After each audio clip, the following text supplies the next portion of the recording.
I came here searching in search for honesty. I got so much more than I bargained for. Yeah.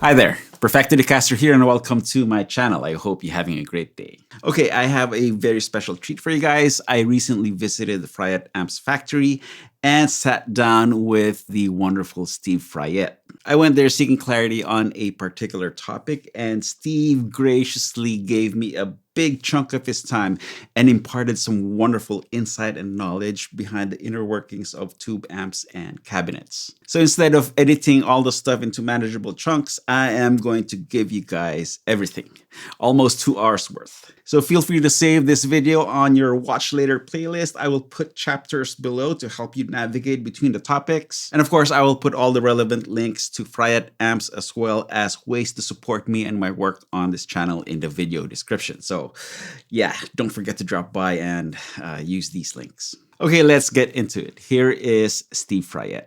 Enjoy. Okay, I am here at Fryette Amplification Headquarters with the man, Steve Fryette himself. Hey, Steve, Perfecto, how's it going? Ah, great. Good? It's just another crazy day in paradise. Okay, last time I was here, I was with our good friend Joe Wyatt, and I was just a fly on the wall during that visit. And one thing stood out to me in that little exchange, and it's the term honest amps. So I am here to talk about honest amps and experience honest amps, the honest Fryette. Explore that. Explore that little idea. hole, right? Yeah, because a lot of people throw that term around, but I don't think anybody really has a concrete idea of how it sounds or how it feels or. Yeah, well, rightfully so, because it's a really hard thing to define. We have a long-standing reputation from a certain contingent of players that our amplifiers are unforgiving, difficult to play, in some cases just sound like ass. All of our more seasoned players and the artists that we work with and stuff, whenever we have this conversation, they're just mystified by that. Like, I just don't understand where that comes from. Over the years, we've come to understand that it's the process of blaming your gear for your shortcomings as a player. Right? Okay. And I can say that because I am loaded with shortcomings as a player. I'm sloppy, I'm out of practice. If I don't hear things a certain way, the way I want to hear them, I get flustered and then it affects my playing. Okay. So if I'm playing live and there's something about the room or there's a disturbance going on or something like that, I can get derailed pretty easily. And those kinds of things affect my playing. And fortunately, I know that about me. And I've given myself permission to be the sloppy, unfocused player that I am. Okay. That seems par for course, because a lot of times when we don't feel good, the blame is never on us. You know, because it's like, oh, it's this cable, it's this pedal. It's the drummer. It's the drum. It's almost always the drummer. It's the drummer. Yeah. And if it isn't the drummer, it's the drummer. Yes. Having started out as a drummer, I know from whence I speak. So, and yeah, I usually was the problem. I can see that when I'm tuning up. Because like when I'm tuning and then there's like paradiddles happening in the background. Yeah. It's like, God damn it, I'm trying to tune up here. Yeah. Well, and I was that guy. I was like keep tuning my drums and warming up my hands and stuff, and somebody's trying to tune, and so now when I'm trying to tune and the drummer's playing, I'm just until I get his attention. Then he goes, "Oh, right. Oh, are you trying to tune your guitar?" Yeah. With regard to the amps, I sort of know where that comes from, which is that it doesn't hide your bad technique. Right. And as an expert on bad technique, I give myself permission to have bad technique. And I acknowledge it, and I know that I can find a bunch of things that I can work on. If I have the time to work on it, if I have the compulsion to really go work on it. Mm-hmm. That takes having an environment where you can do that. Right. Like this is a great environment to Right. sit around after hours and just go work on some things. But then I'm too busy with the company's business to zero in on that and really accomplish anything because Right, it's gone. right. You know, a week later it's all gone, or 2 weeks later it's all gone. The one time that I actually focused on, it was really funny. I did a gig a few years ago at the Greek Theater. Oh. I had played on an album in the '80s for this band, Animotion, and they had a big hit single called Obsession, and I had played on part of that record, and so I stayed in touch with the people in that band to this day. And they go out and they play those Lost in the '80s tours, you know, Right, those combined right. tours of all the bands from that Yeah, era. yeah. And the singer just called me out of the blue and he says, "What are you doing Friday?" And what are you doing a week from Friday? And I said, "I'm just doing what I always do." "What?" He says, "Well, I'm going to be in town. Do you feel like getting together for a play?" And I go, "Yeah, absolutely. That'd be great." Okay. And so is there a plan? Is there a schedule? When are you going to be here? And he says, "Well, we're going to be playing on a Friday night, and there's going to be no sound check, and they're not allowing any gear in." And I go, "What's the venue?" He goes, "Well, it's the Greek Theater." Now it's been probably 10 years since I'd played live. Since I'd played a set of anything, since I'd really practiced, since Right. my whole gear reality has morphed a dozen times in that period of time. Right. And none of it was optimized for a quick pack and go into a place where you just gotta throw up something quick, play a few songs, and then Yeah, get and the get hell out, out, yeah. right? And it was right at the end of COVID, you know, so masks and no masks, and Yeah. what's the security issue going to be, and Right. what do I have to do, and all that, and it was really intense. And then I pulled out the songs that they were going to put in the set, and then I thought, well, I'll just run through these. You played the whole set. There was 3 songs. Three 'Cause there was songs, like okay. 8, 10 8, bands. okay, you know, okay, gotcha. And they're like going through them like Right, this. So right. we had 3 songs. Okay. And they were the top 3 songs that they played when they performed. And one or two of them that I had recorded on the record. So I thought, oh, this is going to be a cinch. You know, I'll just work out these parts. And boy, when I really started listening to the parts on the record and the parts that I played, I had to go learn how to play that way all over again. And so then I started really practicing those songs, and it occurred to me that I had never tried to play those songs before.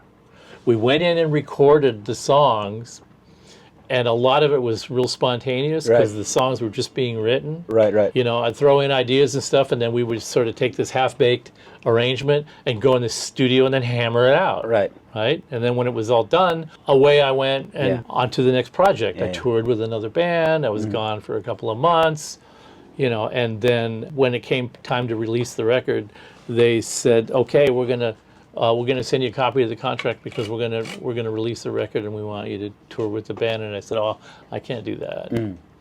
I'd already had another project going, and this was, you know, at its beginning stages, and Right. like, yeah, I'm not gonna be able to do that. And they were, oh, so that was the end of my involvement in that. Uh-huh.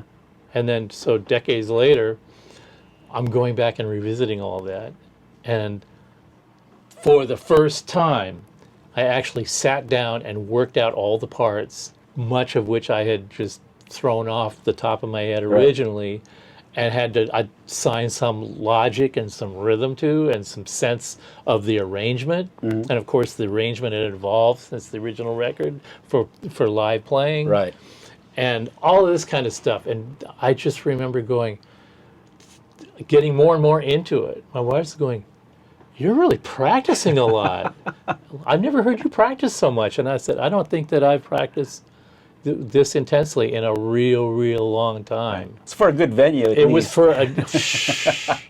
It's like a bucket list venue. I better have my shit together. Yeah. Okay, so now people know who I am. Yeah. Right? Even not having experienced any of the notoriety that band got when they were like their 15 minutes of fame. But now people know who I am because of this. And now I'm going to be in a sold out, famous venue. Yeah. And I'm just going, this is going to be awesome. I either sail through this or I land on my face and I'm done, right? So I practiced really hard, and then when I got it all down, then I just started relaxing and playing the songs over and over again just to get the muscle memory going. Right. That was really intense. And then when I got to the show, everybody was so nice. The band, the stage hands, everybody was, thank you very much, please, can you do this? And a lot of those bands were playing to tracks. Mm. We were one of the few bands that had a full band. Okay. And amps. Right. And they had some backline stuff. And I went, okay, what's the backline? JCM 800 and a slant cabinet with 75s. Ew! Okay, so I put together this Syn 2 LX2 rig and a little pedal board and worked it all out for the 3 songs. Right. All the settings, the Deliverance module, the Ultra Lead module, and the LX2, and a pedal board. I just worked everything out, what my steps were going to be on the pedals, and all of that. Unfortunately, the only step really was to hit the tuner and mute. Okay. I wasn't using the clip-on kind of tuner. I still had my old Boss. So I was used to that. I wanted, with everything that I was used to, I didn't introduce any new little twists except that. No new variable. Except those things, but I know those things in and out because I signed them, so I don't have to worry about how they're going to behave. I know exactly how they're going to behave. Right. So I get there, a shoulder bag for the guitar, another shoulder bag for the pedal board, and the little 2-space rack case. And I walk in there, they're doing some setup, and I was there early. And so I started getting friendly with the stage manager. Yeah. Turned out to be a sweetheart of a guy. Yeah. And I said, I know that I'm supposed to use the back line, but is there any possibility that I would be able to get up on the stage just before the band comes on and throw this rack up on the cabinet? I promise you it won't take any time at all. And he goes, you know what? Actually, the 2 bands before you and the 2 bands after you aren't playing any rigs. So we can put the cabinet up there now and your rig and just have it sitting there, and then we can just wheel it forward a little bit when you guys come on. And I'm like going, nice. Dude, you are the golden god. Thank you so much. And so we put it on the cabinet, and I put the pedal board on top of it, and it sat there. And then when we went on, they just rolled it up. It was right where it needed to be, plugged it in, put the pedal board on the floor, and then they started the song. Easy. After that set, I leave the backstage area, and I'm going out to the concession area, and people are like, Stevie! Like people that I know, that know me, they're like, God, it's great to see you playing again, man. Wow, it's awesome. Your amps are good. I'm getting all this stuff, and I'm like, this is unbelievable. And then as we were tearing down, the sound man came backstage. He goes, I don't know what the hell you were doing, dude, but that was the best sound mix of all the bands I got. Nice. On this entire show tonight. That was just, and I had some friends with me that were out in the audience, and they were like, good players that were there. They're going, the front of house, the guitar in the front of house was to fucking die for. There's just going, and I'm like, yee. But I really attribute that all to being prepared, because I did prepare, and it was like one of the few times I really focused that much energy on preparation, and boy, did it pay off. It was great. And it's great too, because you played through something that allowed people to hear your hard work. Yeah. Yeah, because imagine if you had to play through the back line and you weren't comfortable. Yeah. And it's like, because I'd been through that. I mean, I'd been on tours where we rented that gear, and I actually even I grew up like that, because back in the Philippines, we didn't own amps. Right.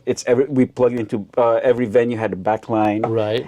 That everybody plugged into. So if it was a nightly gig venue, so that poor little Fender Champion or that little Marshall valve state is like hanging on for dear life just to trying to put out a sound, So getting back to your big question, that was an experience where I didn't have to worry about being sloppy or being heard. Right. Because I was playing through my gear, which I understand, and I accept that it's going to make me not great. And I'm also a big proponent of the idea that it's okay to make mistakes, even recording tracks. It's okay to make mistakes. In fact, mistakes can become legendary, you know. So it's not the big thing that people make it out to be, that somebody can hear my bad technique. It's like, your bad technique is your technique, and technique is technique. Whether it's bad is subjective. It's bad technique to another person is genius to somebody else. If we're going to talk about the honest amp thing, what we're really talking about is, do you play honestly and then just accept the outcome? Okay. If you're doing this, and by this motion, I mean the interview that Pete Townsend has done a number of times where he was talking about Daltrey, where he didn't consider him much of a front man for the longest time. But then when about the time of Woodstock, he changed his whole demeanor, and he'd become more expressive and out front, wearing a vest with no shirt, you know, letting it all hang out, the long hair, and just the whole presentation had changed, and that changed Pete's perception of Daltrey as the front man of the band. Yeah. Be yourself and not be so, you know, obsessed. Yeah. About, not too precious about things. Exactly, exactly. If you can get beyond that, then the next thing is, are you going to let that out in its rawest form? Or are you going to play through an amp that suppresses all that stuff? Right. So an amplifier that plays a wide open presentation is, I mean, the classic amp that does that is a high watt, which is the amps that I always played through when I was coming up. As much as I obsessed or fretted about my presentation, it never stopped me from playing through that amp. Because if I didn't have that sound behind me, I felt like there was something missing. Okay. And if I did have it, when I did have it at my disposal, I could get distracted by the deficiencies in my playing, but that was a fact. Okay. I was it was a given. Yeah. I'm reconciled to the fact that that's my presentation. Right. You know, love me, love my zits. This is where I. This is what I got. Right. I always had people come up and say, "That was a good performance." You know, oh, you were a little off tonight, but nobody ever said that the tonally sounded bad.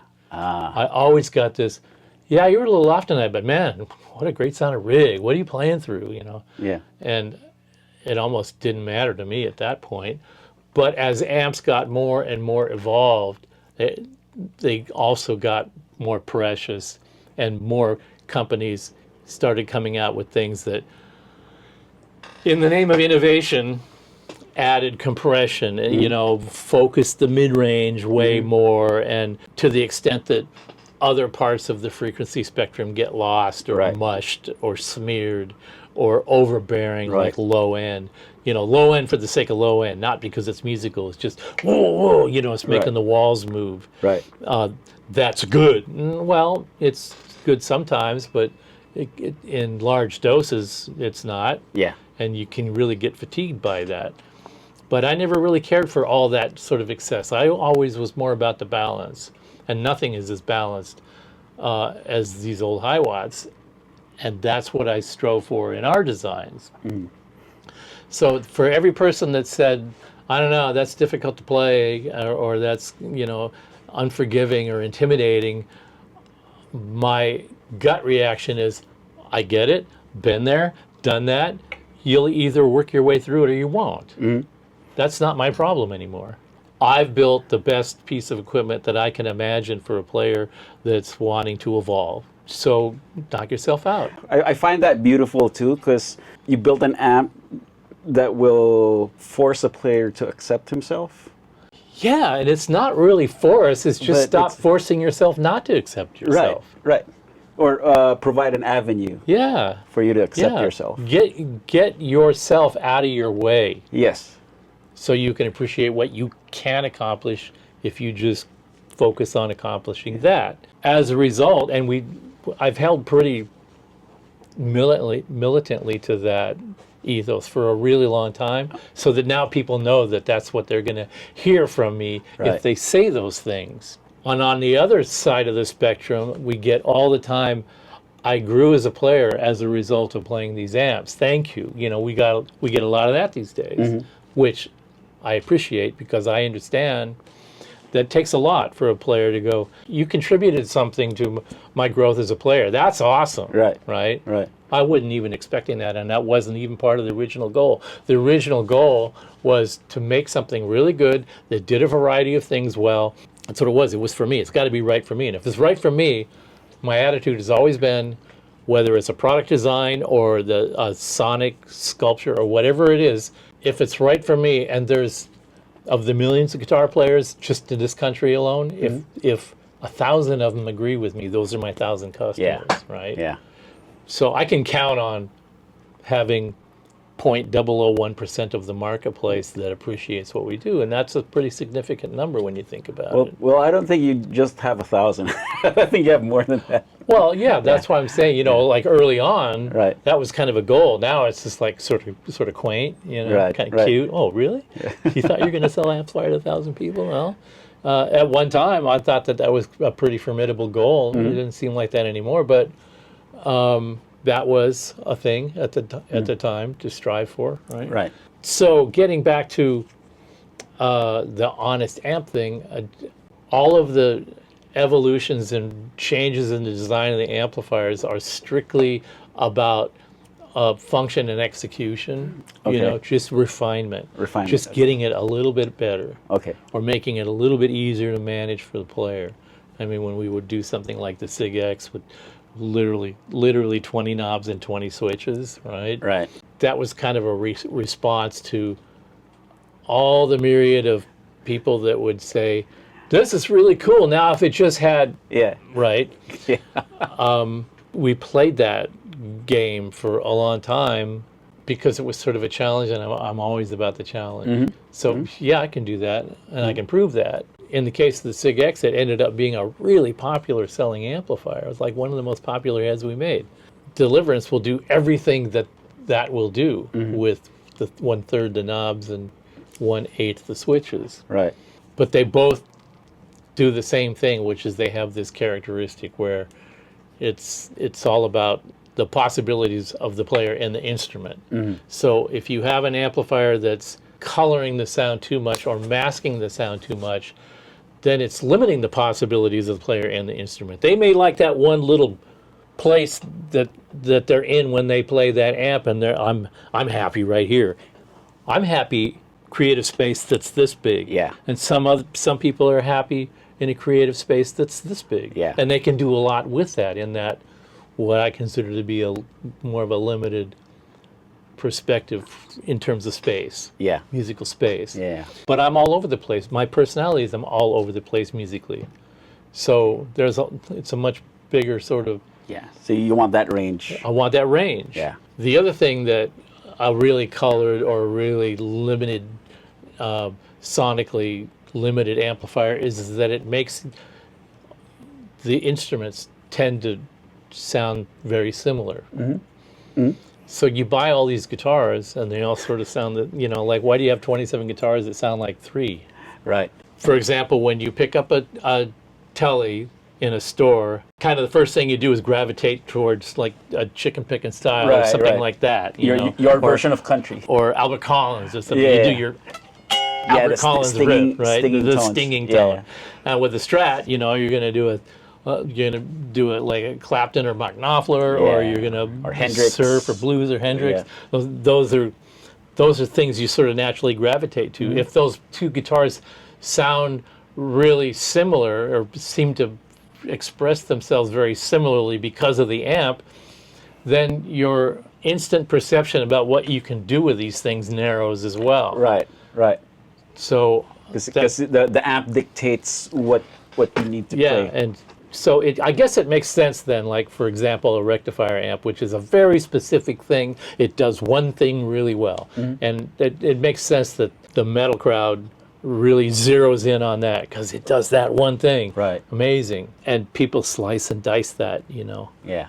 Like there are 8 different variations of a vintage 30 speaker, you know, and they're all zeroed in on slicing and dicing the subtle little variations that are really production tolerances in my estimation. When I hear that, I say, that's production tolerances. That's not trying to make this or make this one better, or these are just production tolerances. Right. Well, if you change the production style or change the supplier on a piece of metal or use a different tool to stamp the magnet plate than you used to do before, some little tolerance change is going to take place, and that's going to express itself in a slightly different behavior of the speaker, and somebody's going to call that the better one. Depending on which day and time of day too. How much humidity is, how close you are to Niagara Falls as opposed to the desert. And I'm being serious. No. And I get it. And all of those things, or who says it. Right. You know, which authority. Or who said it first. Yeah. Exactly. Especially first. Who gave you the imprint first. Yeah, right. And people are very susceptible to those imprints, and they just like go, oh, okay, that's the stew. Right. That's the secret. Right.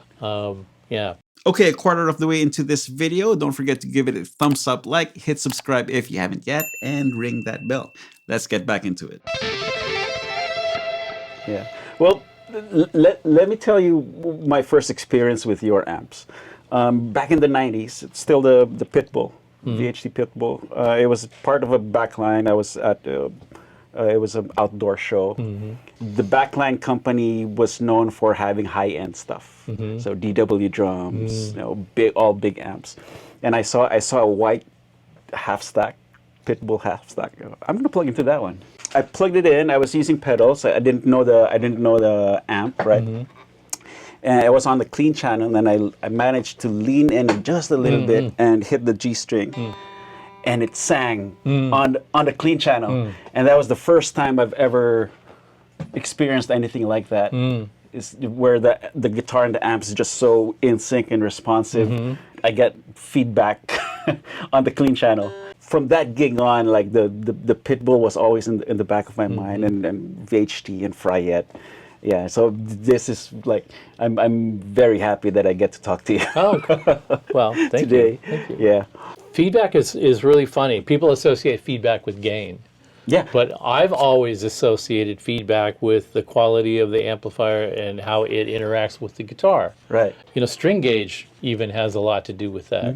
I experimented with that a lot. I just love when you play a ringing chord on a clean setting on an amp and one of the strings takes off the same way it normally would if you had the gain cranked. Right. That's just it. So that's by design. So that's part of the amplifier's design. You know, when there are some pianos, when you play a piano, there certain notes decay more slowly than all the rest. Right. That's the same kind of thing. Okay. You hit the amp.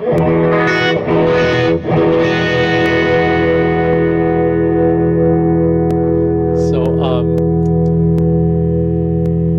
when you play a full chord with a fair amount of power, all the amplifier power is divided up amongst all the harmonics and fundamentals that you're playing. Right. The harmonics that stick around the longest are usually in the mid-range area, and the medium strings, the high strings not so much. Yeah. It's usually you know. Yeah.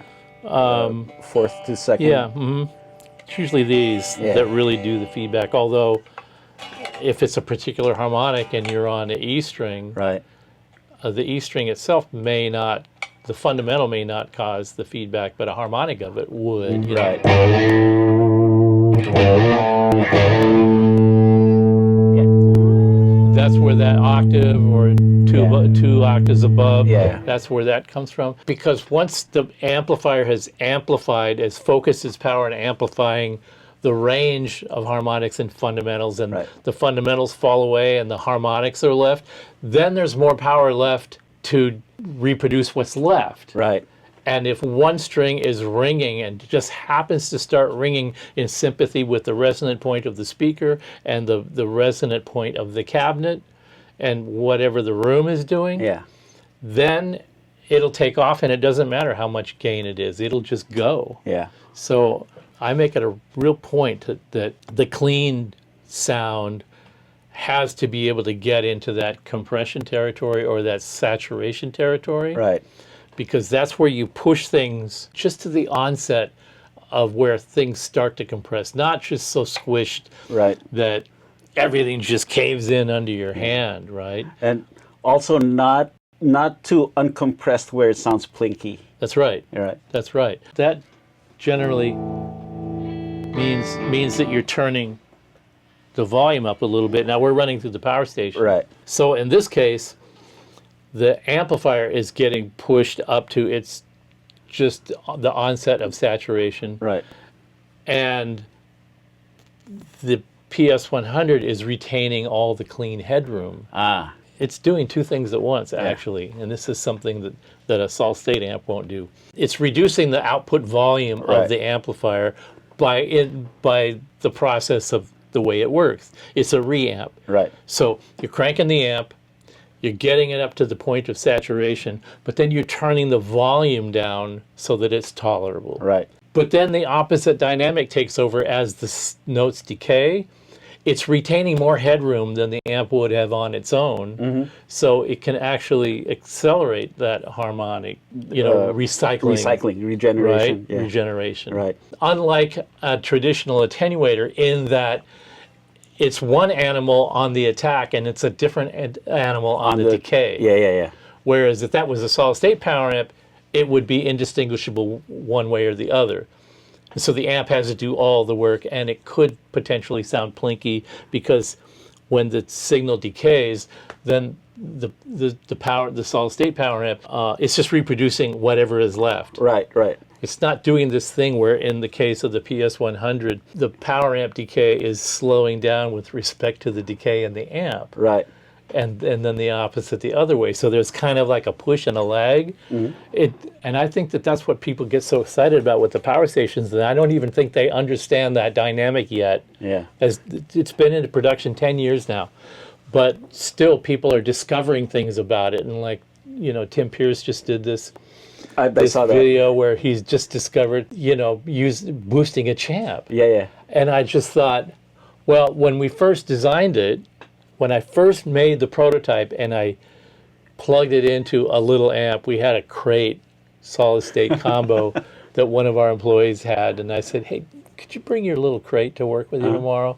And we plugged it into that, and we were like, oh my God, that was insane. So we did this whole shtick. We recorded, we never released it, but we recorded this little sort of mock video of a marketing video for the power station.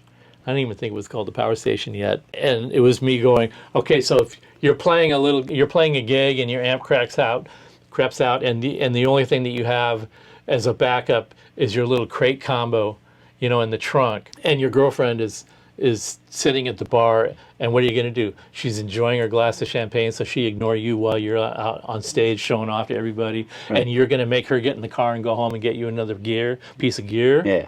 Or are you just going to go in the trunk of your car and get this little accessory, and that's going to save the night, and you got more tips because you sounded so much better, and now you can buy your girlfriend another glass of champagne, which is going to work out the best for you in the end. Right. So we made this whole facetious video. But the thing is right from the very get, what can we do to make an attenuator a more usable device and more functional?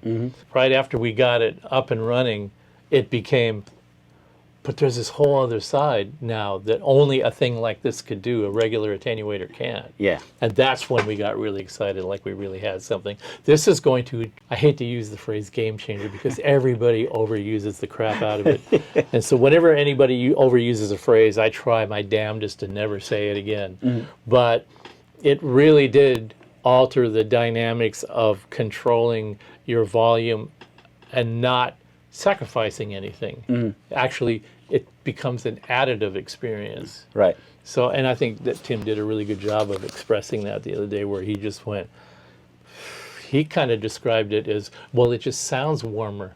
Right. But what's really happening is it's more intrinsically dynamic And that dynamic thing, you experience that even playing acoustic guitar when you're playing guitar. It's up Right. against your body and it's vibrating, and it's self-perpetuating Yes. experience. Yes. And that's the same way I feel about.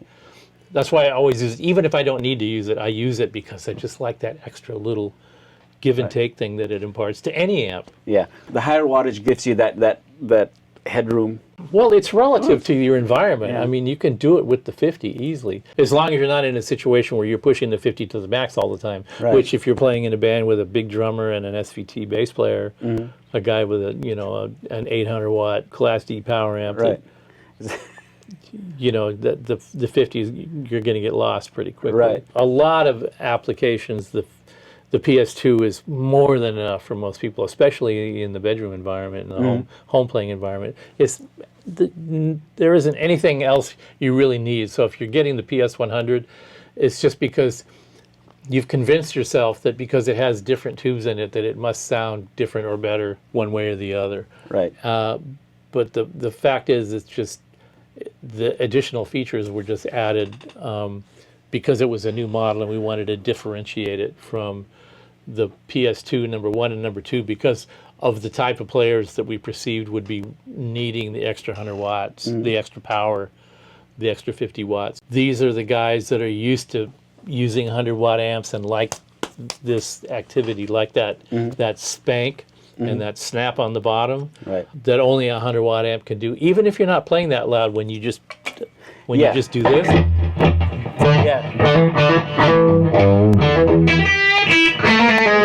I play differently through a 100 watt amp than there's I do a through weight 50. to the tone when you compare 100 watt against a 50 watt. And it's really funny, when I play through a 50 watt amp, I play totally differently. Yeah. And I don't snap on the strings as hard. Right.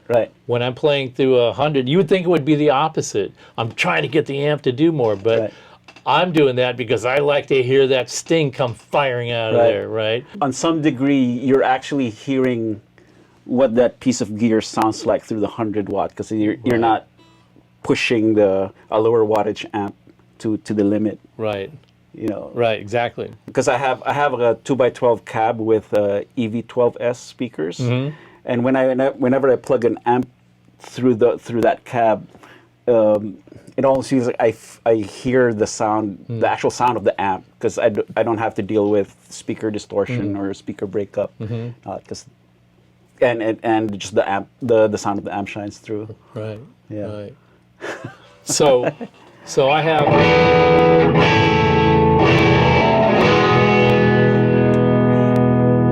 It's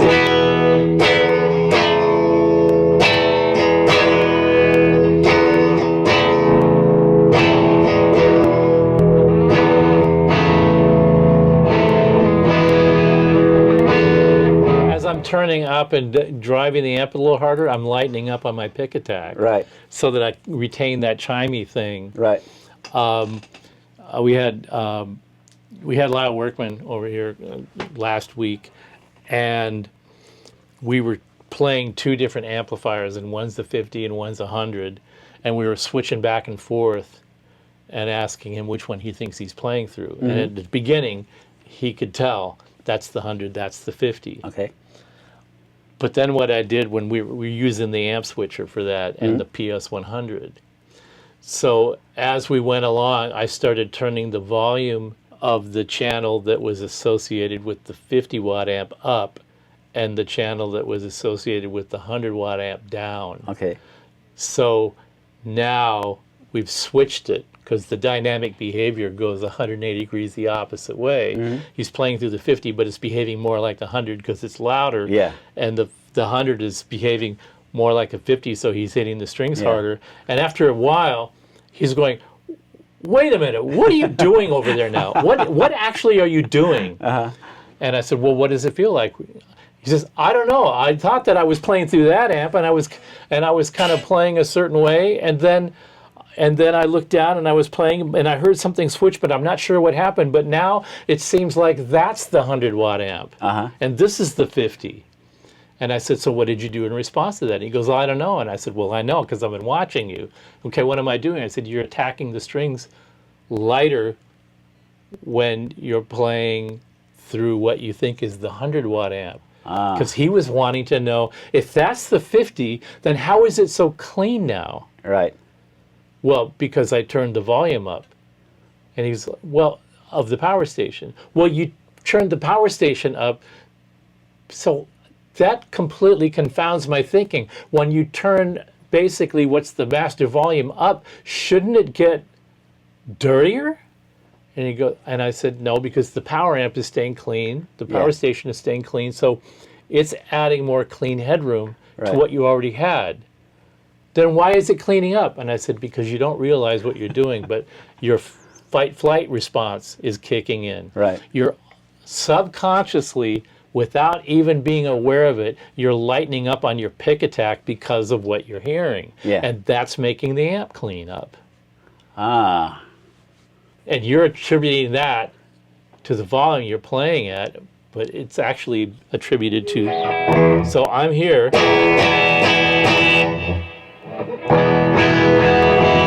I'm picking half as hard now with the volume all the way up. Right.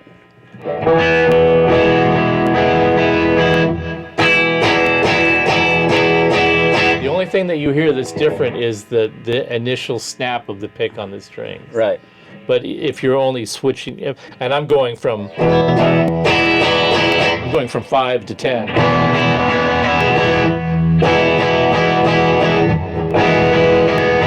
It's not that different if I'm being very aware of what I do with the pick when I change the volume. Otherwise, I get this. Really hear the gain kicking in because now I'm slamming both times. Right, right. So that's the fun I have with this, and that's the thing that what you call an honest amp, an expressive amp that's wide open. Those are the characteristics that come out, the subtleties that don't happen in really squished, focused, you know, overly compressed, overbearing on the bottom end kind of amps. Yeah. And the ones that have really, really high gain, they tend to be spitty and fizzy. So the gain stages, you'll often see bypass capacitors across the plate resistors of the preamp stages in really high gain amps to soften the blow of those upper harmonics, to get rid of them because some of them are kind of nasty sounding. Right. In the process, you lose that upper harmonic sparkling, jangly sound because that's where that's originated from. Right. So that goes way down. Like the thing in the Tim video, everybody was like really remarking about how jangly and sizzly, but in a warm way, that little champ sounded. Yeah. That's because it didn't get filtered out. Right. Not filtered out on these for that very reason. Interesting. You mentioned acoustic guitars earlier. Do you play a lot of acoustic guitars? I don't, but when I do, when I play one, the thing that whenever I play a good acoustic steel string, metal string guitar, is that when I hammer on the strings a little bit, it sounds just like a little amp with jangly distortion on crunchy it. Yeah. And I discovered that a long time ago, and I went, that's the sound I really like. That's going to be my reference thing. Like the open A, and you hit it just right, and it barks as a particular way. It barks, and it does. Yeah. I mentioned acoustics because there's, at some point in my career, I was a classical guitar player. And there's two types of classical guitar players. One is the big, romantic, dark-sounding guitar style, you know, like Segovia, Spanish guitars, cedar tops. And then there's the contrapuntal, articulate, separated notes type of music, like Bach, like Julian Bream, for example. It's really funny. It's because my dad listened to all those kind of records when I was a little kid. He had all these Segovia records and all this stuff. Yeah. So I was exposed to that pretty early on. So the Segovia camp, the cedar top classical guitars have a homogeneous sound. It's like it's one pleasing sound that goes to the audience. Whereas they tend to have a huge fundamental, and frequency-wise, it's like a loaf. It's like all mid range. There's no sparkly highs. Right. Whereas the Julian Bream records, which is played on a German guitar Hauser with a spruce top, you can hear the note separation, which is interesting because like hearing you talk about your amps, if I were to equate it to that world, it almost sounds like you're after the German spruce. Kind of. And That's then, interesting. yeah, and then all the compressed, homogenized sound is in the cedar camp, where it's one tone where it's pleasing to everybody's ear, but there's not much separation. There's not much articulation between notes. It's just one sound. Whereas the spruce camp is all like, oh, you can hear each individual voice in the counterpoint, and you can hear high end and then like low lows and all that. That's a really big thing when you hear Page Hamilton talking about his sound and his, you know, he plays these really complex chord voicings and all Right. that, and man, he's just all about the note separation and being able to play with the maximum amount of gain and hearing the intervals clearly Right. and not having them all run together. He's like militant about that. Yeah. If he has to go play someplace where they have to play through a back line, he comes back and he gets on the phone and he just starts venting about I had to play through mush for a week. and I, you know, I mean, he's like a great person to help keep you grounded. What am I doing here?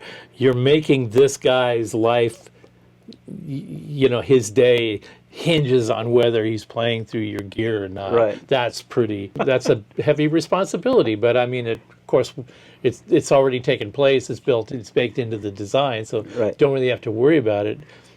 But every once in a while, if I'm working on something new, I'll need the person to come over and play a couple of chords through there that I know is not going to be one of these guys that he's not afraid to tell me the truth, and tell me exactly what he thinks. He doesn't feel like he has to sugarcoat anything or blow smoke up my ass. It's like he'll say it right out front, point blank, blunt. You know, no apologies. It's like, nah, you know, and there isn't a more pleasing experience than this sort of unequivocal response that you know that you can count on the veracity of it. Right. It's not just going to be something that somebody wanted to say and then when they leave, it's evaporated and didn't mean anything. Right. This is where I'm at with this. Period. The end.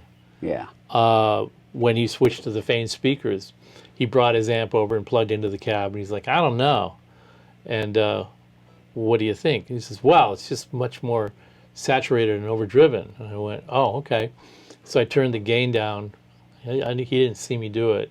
He was just playing, and I just turned the gain down 2 notches on the gain control on the lead channel. He was playing through the lead channel of the ultra lead, and he went, it's all fixed now. What did you just do? I said, I turned the gain down. Yeah. He said, well, that would make it less overdriven, right? I go, yeah.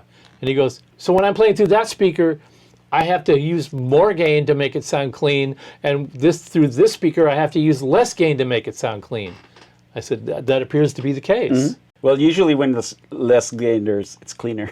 Yeah, but Yeah. but it sounded like the speaker that was required the gain to be turned down now sounded the right amount of overdriven Right. compared to the speaker that needed the gain turned up to Right. sound that same way. Once he discovered that I can back off the gain a little bit and still hear in between all the notes, but the overdrive, I didn't lose any of the overdrive or the sustain. That's what he was listening for. And he's like going, oh.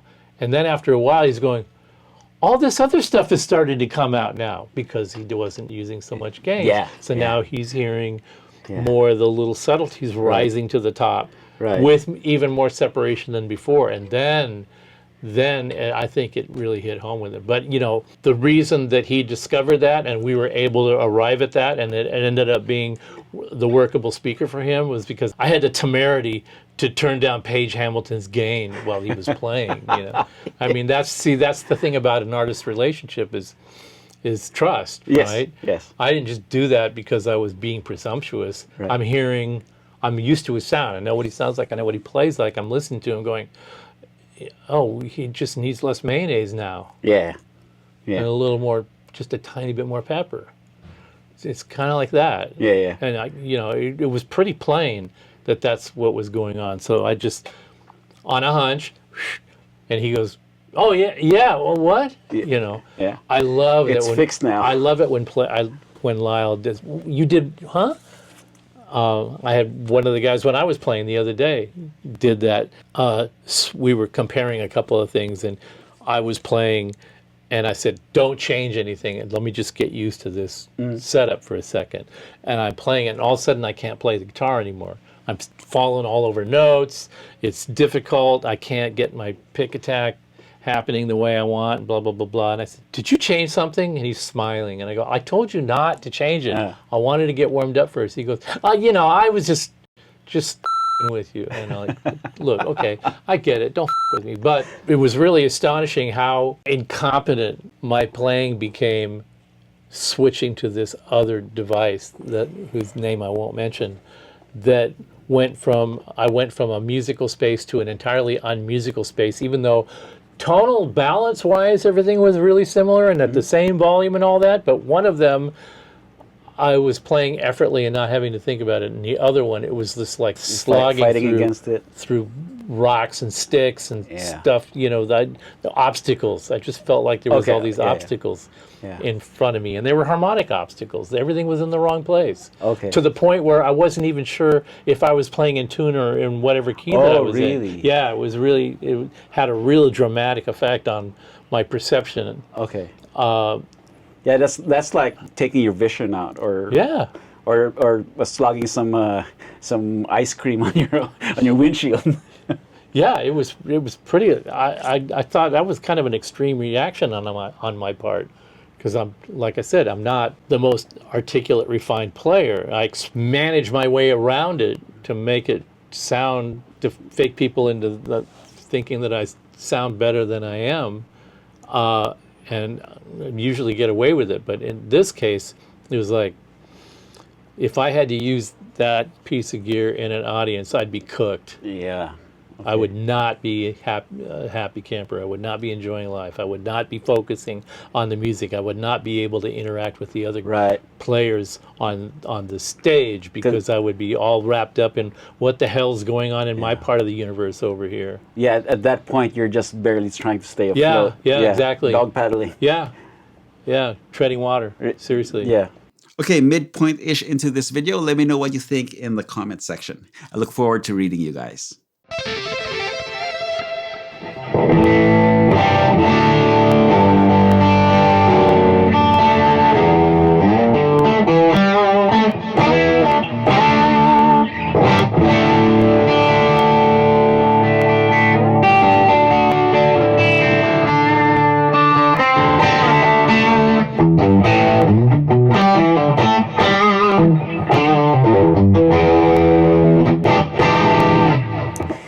It's bright, but it's not piercing. Yeah. And this is pretty loud. we have a decent volume happening too. Do you want me to turn it down? I don't know. It's fine. Oh, okay. All right. I'm enjoying it. Oh, okay, good.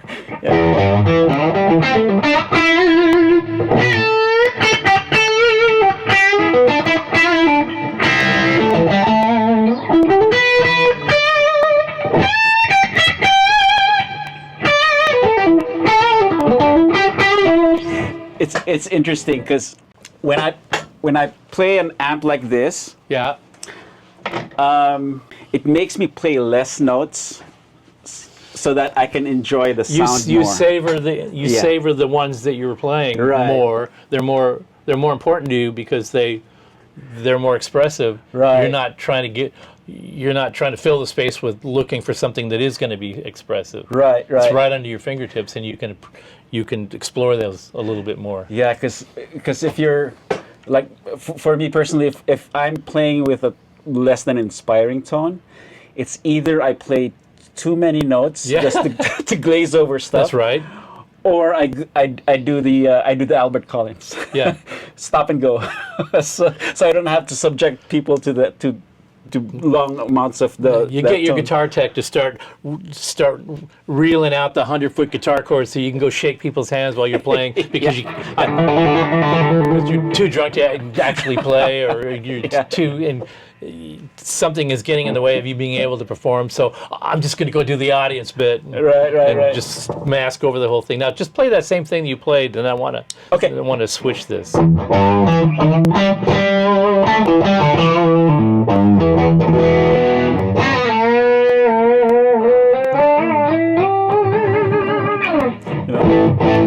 It doesn't feel like there's a lot of gain, but the guitar is very, very responsive. There's very low amount of gain, actually. Yeah. I mean, when I try to play the fast stuff, that's when the low gain becomes more apparent. Right. But as I'm holding a note, it doesn't feel like not enough gain. Yeah. See, More of the overdrive harmonics are coming from the power amp in this case than in the preamp. Right.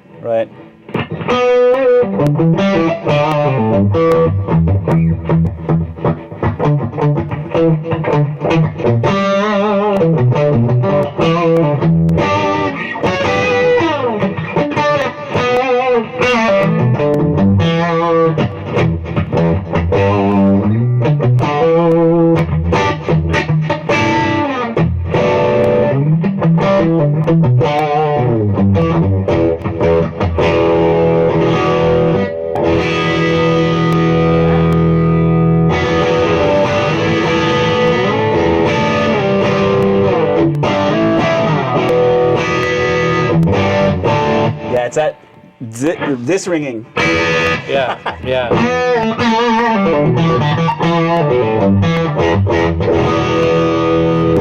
You have a nice pick attack. Oh, thank you. Now this has also got a maple neck on, a maple top on it, and a rosewood neck. The body is mahogany, where that's pine, but they're similar in a lot of ways. It's a humbucker guitar, Right. that's sort of similar to that one, but in an amp that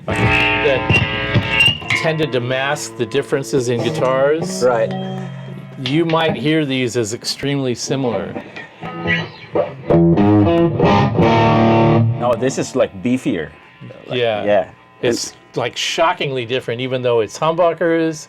It's a big beefy tailpiece. It's a maple top, but it's a totally different animal.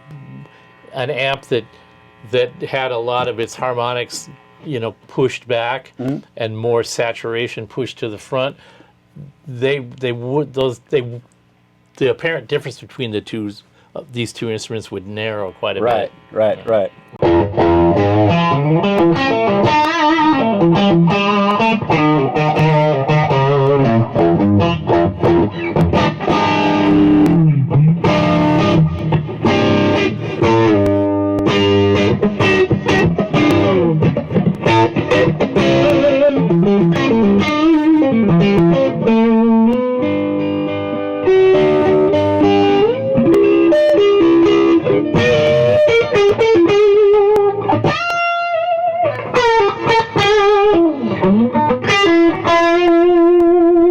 This thing's a little bit different, but that guitar sustains a little more. It's more responsive. Yeah. So now we've got another humbucker guitar here. Yeah.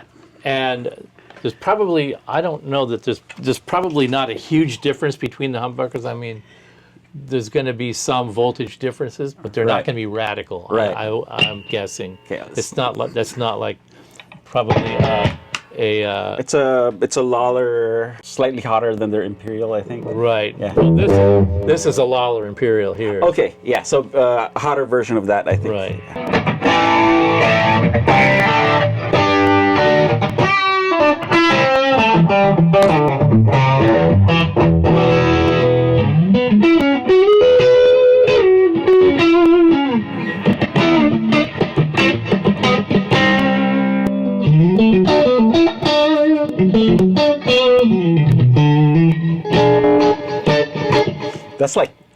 That's like clean.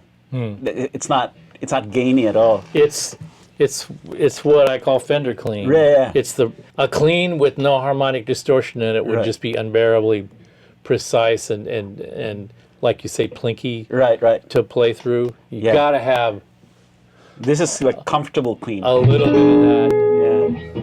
Yeah. Well, it's not only kind of acting to keep the high harmonics from stinging too much, Right. snapping out too much. They're actually going into the harmonic distortion territory.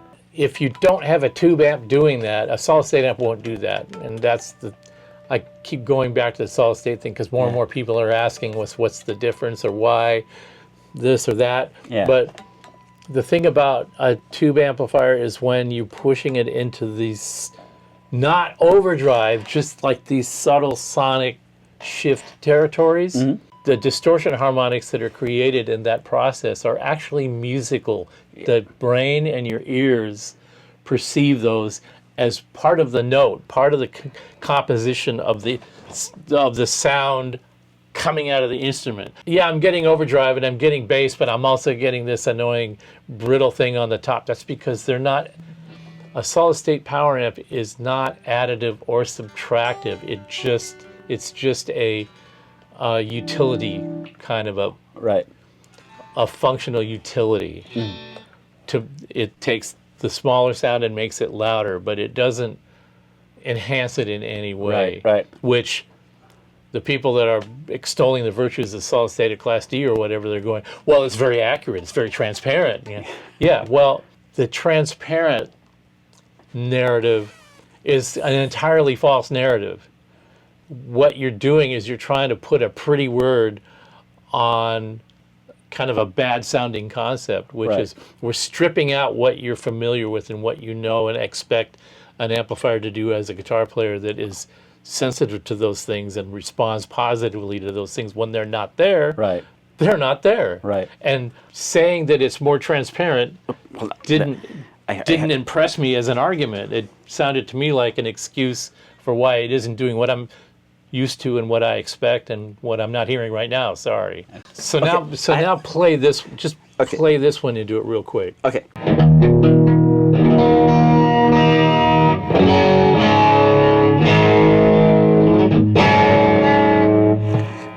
You know, at first I thought this would be impossibly bright, but it's not. It totally blew your expectations, didn't it? Yeah.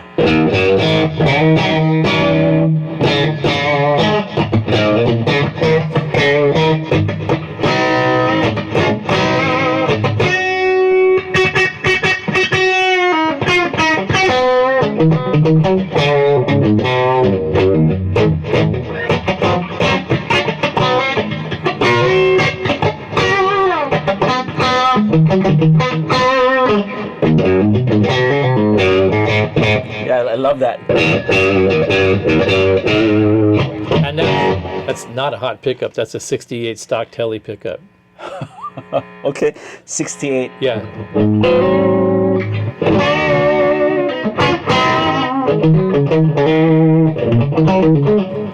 Well, what is this? Kill switch.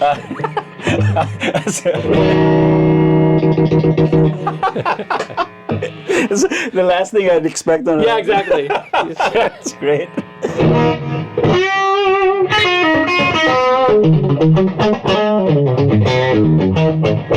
See.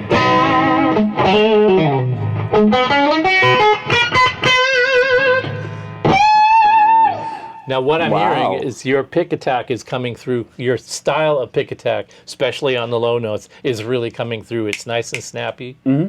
And just as much so as the humbucker, I'm hearing it go dunk. Yeah.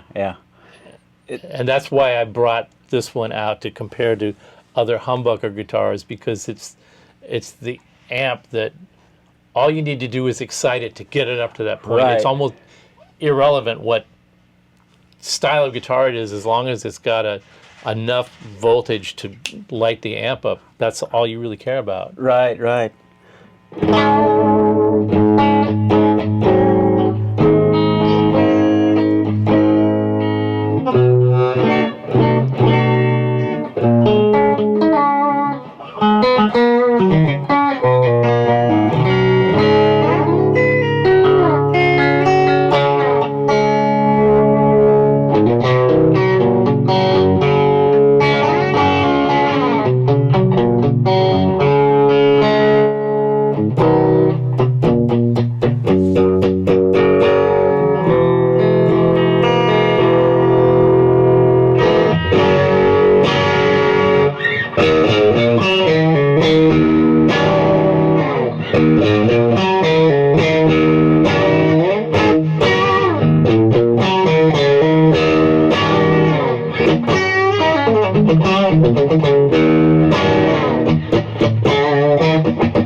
So there's the honesty. Yeah.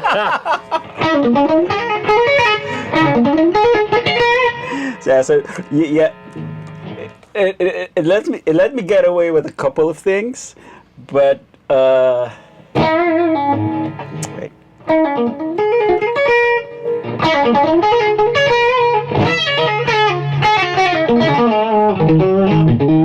Yeah, you have to be engaged. You can't just.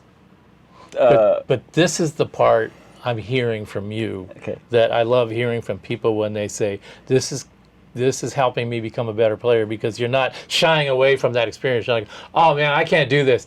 Put the guitar down. Right. You're going, I just need a couple more times to get used to having me thrown back at my face a little bit. Yes. And then once you master that, then you go, oh, I accomplished that. That's something that you can appreciate then. Not only that you did it, that you can do it, but when you do it, the results are so satisfying because the instrument is enabling that. So that's just, to me, certain people perceive us as this certain kind of company. It's technical, it's complex, it's unforgiving, it's none of those things. It's enabling, it's engaging, and it is empowering if you want to rise to the occasion, I think. That was the word I was searching for earlier. Instead of forcing you to face yourself, it's enabling you to face yourself and accept yourself for all your warts and all. Right, and then empowering you once you've mastered that. Yes. Then you can go out and go, dude, you've like really upped your game since the last time I saw you play. You know, that's the empowering part. Right. Okay, so my thought just came back to me because we were talking about the. I have a reputation for erasing thoughts. No, Class D and 2 power amps. Because it seems like a lot of the focus nowadays is the sound, which is part of, Class D just translates it without any coloration, right? However, what's missing now is you're not really taking into account how this particular piece of gear is making me feel, right? Which is what tube amps do. Because once you have all that extra stuff that's happening, it's influencing you to play in a certain way that leads you to the avenues that you want to explore, which is how you do when you test play these amps. And it's not just guitar amps. It's not just solid state amps. Like, oh, just give me the dry DI guitar signal, I'll reamp it, I'll run it through my IR, and it'll sound good. You know, it will. Yeah, it will. It will sound good, but assuming that I already have the part down and I just have to recite it, or I just have to interpret it. That's a really good point, right? Because you had to get inspired to get to that point. Exactly. Somehow. So if it's a written part, somebody wrote it for me and I just have to perform, it's fine. Okay, here's the DI and then make it sound good. But if I have to come up with my own part and be creative and inject my own personality in this particular song, then I'm going to need that tone. Well, that's this thing that it's part of your toolbox, part of your arsenal, and I always say part of your instrument. And when you say, I'm going to have $100,000 bow on my violin, but my violin is made of plexiglass and I'm playing through a piezo pickup, right? Yeah. You know, how important is the top money bow to that equation, because the two pieces are way, way out of balance. So when you're talking about this, a kind of an instrument that even unplugged inspires you to play, and then you plug it into something that's uninspiring to connect with, then it's only half of the instrument. You're still effectively only playing that. Right. Not just Class D amps, but solid state amps in particular have this quality of they're just a workhorse, and they're fantastic workhorses. And Class D is the latest generation of this workhorse mentality that does all this work, only much more energy efficiently and less expensively. And these are the virtues of that design. When that difference becomes really critical. For example, if you're trying to fill an auditorium with sound, would you rather do it with 1,000 pounds of amplifiers that are barely even operating because they've got so much headroom and so much efficiency and so little weight that the whole process of filling that room with sound is not like pushing everything to the max and hoping it holds up, but it's not even working hard, and it cost half of what the old system that was only 50% energy efficient that was doing the same job. That's just translating to all the ancillary things that go along with filling a hall, a large auditorium, a large venue with sound.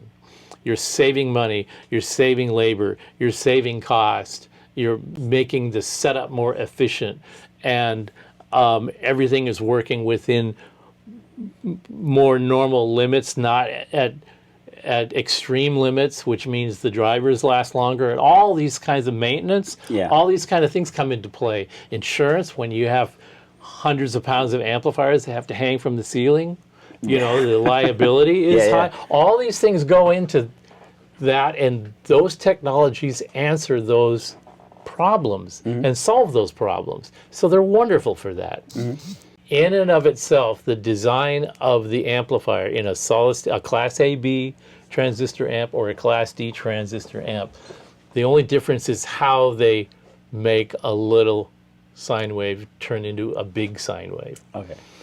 But they both operate in a very similar fashion in that they don't have output transformers, they don't require impedance matching. They're already inherently low impedance devices. The voltages are very stable inside because they're well regulated and well filtered. And so it's rock solid.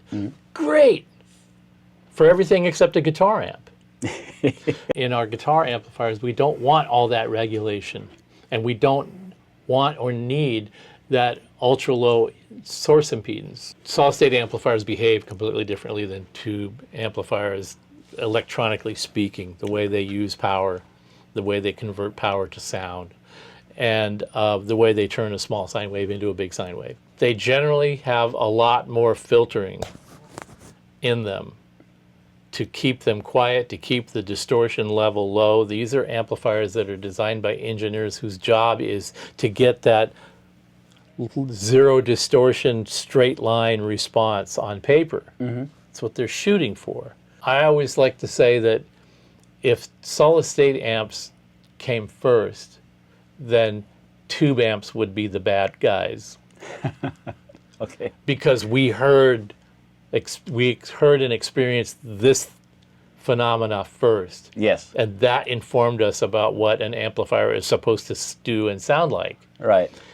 So if tube amplifiers came after solid state amplifiers, we would just think, why did anybody even bother making this piece of crap?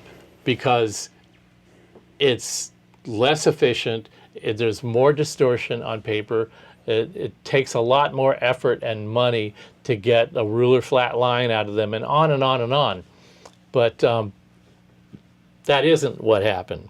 So we didn't grow up with carbon fiber guitars. We grew up with wood guitars, and in a lot of our cases, cheap wooden guitars.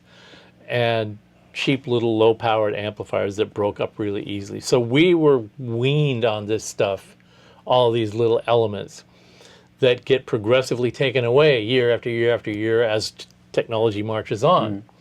So solid-state power amps do a really good job at what they were designed to do, but they weren't designed to behave like a tube amplifier. Right. And a tube amplifier has all this push and pull and voltage and current washing around inside the circuit topology. And this thing about impedance and how the amplifier's output interacts with the speaker that it's driving. In a solid state amp, the whole goal is to make sure that the speaker doesn't misbehave. And what to an engineer does that mean?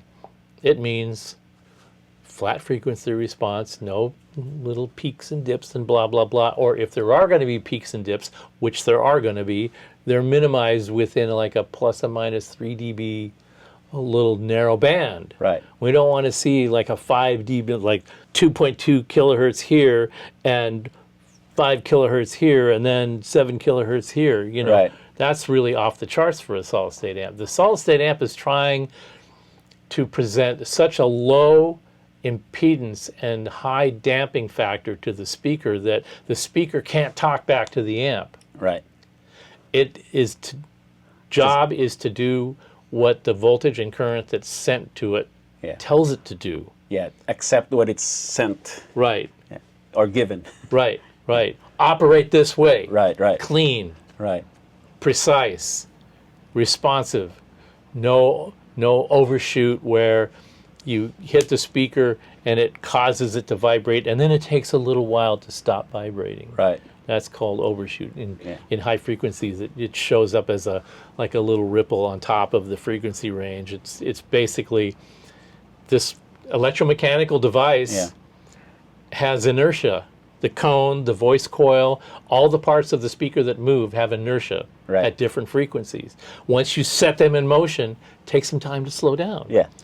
The solid state amplifier's job is to speed up that time to the resting point. Get it to stop faster. Get that overshoot down to the absolute minimum. Speed up the recovery process so that it's ready to produce the next impulse that comes into it. Right. All that is antithetical to the behavior of a guitar amp and a speaker. The speaker actually talks back to the amp, and we enable it to do that in a number of ways. In the first case, we use the output transformer to effectively raise the output impedance a little bit. Even though we're talking about 4, 8, and 16 ohms, those are numbers that don't really tell the story about how the amplifiers operate. All they do is provide a simple way for the end user to know this speaker says it wants to be in the territory of 8 ohm speaker operation. And this switch on the back of the amp has a setting that agrees with that requirement of the speaker to be 8 ohms at 1 watt at 1 kilohertz of frequency response. That's the test condition. All that 4, 8, and 16 ohm stuff is describing an approximation of a midpoint that you can that identifies the speaker's sort of central behavior. It's sort of net zero position. Yeah. Because it's not exact. It's not exact. Yeah. It changes with frequency. Right. And the amplifier can react to that properly within a range of frequencies and a range of impedances, anywhere from, with an 8 ohm amp, it's anywhere from, 3.5 to 10, 12 ohms. And then 16 is going to be anywhere from 10 to 20. 20. And, Yeah.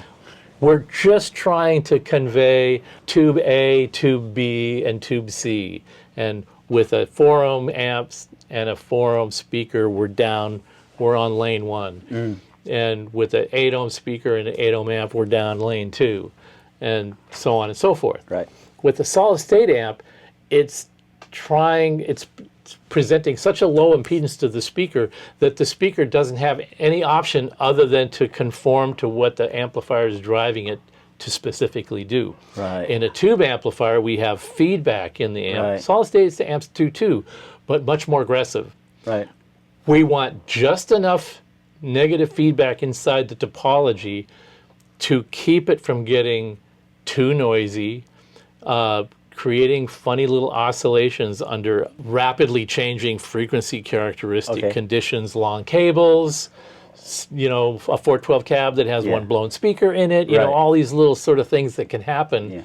We just want enough negative feedback in there. We just want enough inherent control in the amp so that the speaker and the amplifier interaction will work as expected and have this musical quality to it. And then when we overload it, not so filtered and rock solid regulated that it can't give and breathe, sag a little bit, recover. If it recovers slowly, we're okay with that. We were just like ending our solo and sliding down the strings and turning the guitar volume down. And as we're doing that, the power supply is slowly recovering back to its 0 point before you hit the next power chord again. And then the volume comes out, the power supply sags a little bit, and then it recovers, and the speaker slowly comes back to its resting point. All these things are inertia related. They're functions of hysteresis, which is the time that it takes for an electromechanical device to stop, to recover to its rest point after going one way or the other. Yeah. The tube amplifier technologies, if you don't apply too much tech to them, continue to do that. Yeah. And that's the reaction between the speaker and the amplifier that only tube amplifiers do, because they have so many parts of the topology that have this slow hysteresis process, this attack and decay recovery process going on in every stage of the amplifier. So when we make a model of that amp, which is a snapshot, it's not, when we say model, what are we really saying? We're saying that we're making a flip book Right. of the amp, a snapshot of what it sounded like at this moment in time, and then another one at another moment in time a few microseconds later, and another one in a moment in time a few seconds later, and it's a flip book.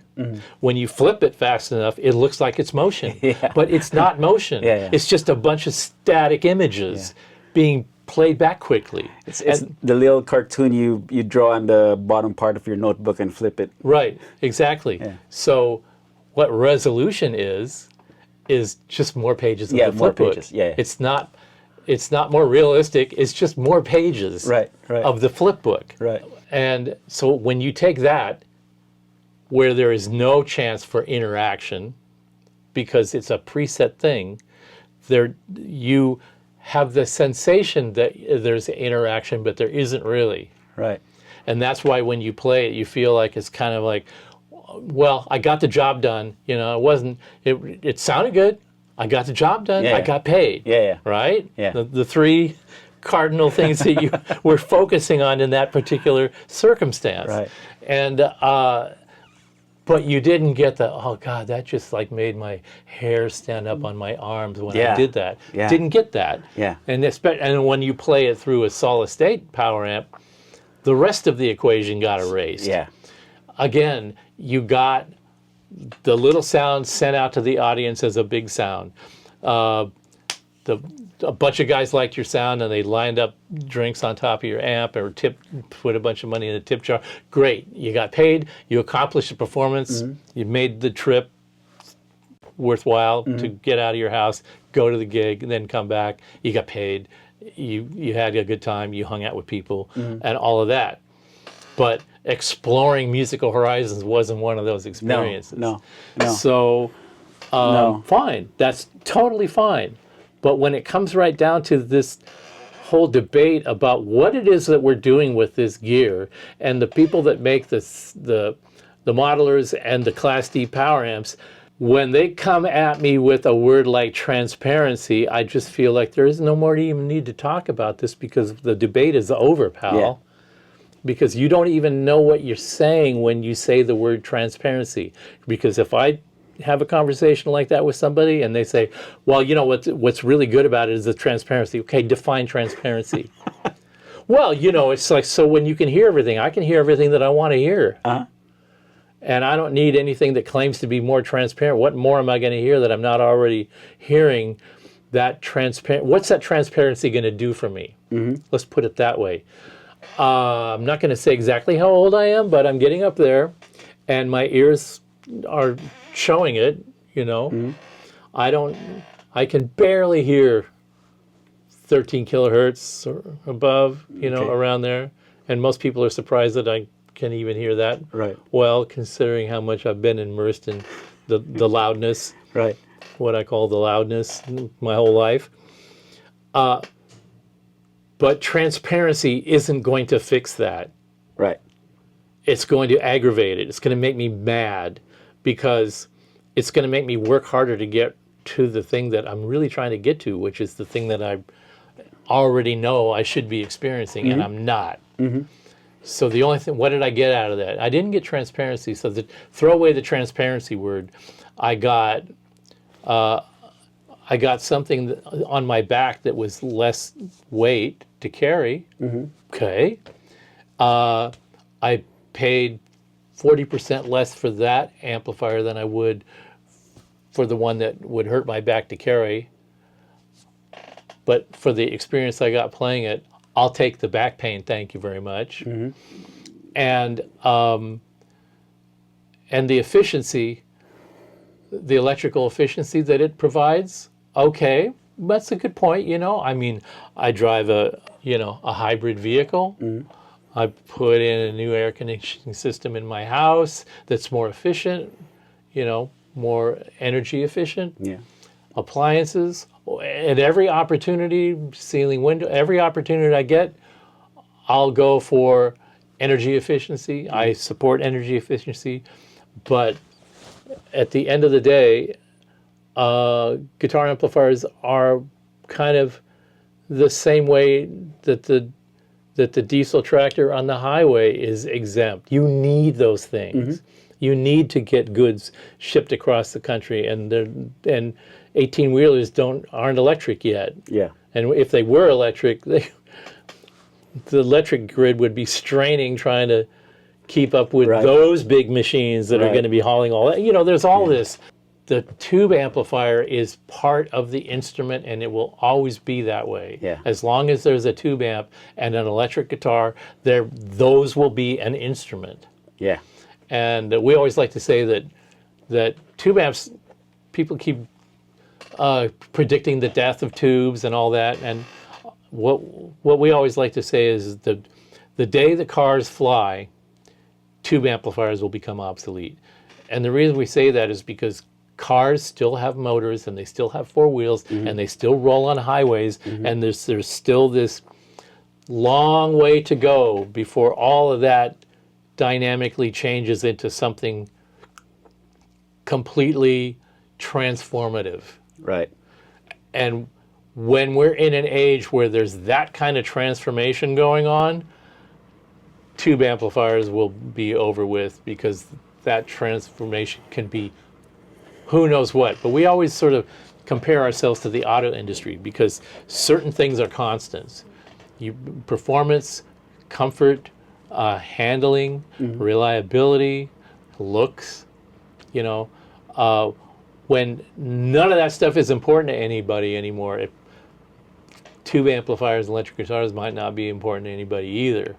Or the manufacturing of tubes and big transformers and energy wasting gear it'll be so cost prohibitive to do it that you'll be forced to stop doing it. Right. That's the kind of transformation that's going to happen before this stuff goes away. Right. Right. And I'll be long gone before that happens. So I'm just happily in my tube state where I know how to build these things. I know how to manipulate them. I enjoy them and love them, and will never stop playing through them as long as I live. Maybe I'll play some gigs, maybe I won't, but I'll be playing electric guitars through tube amplifiers every day, because there isn't anything that replaces that in my experience. Right. In my enjoyment of life, in my enjoyment of music, in my satisfaction that I can still do that.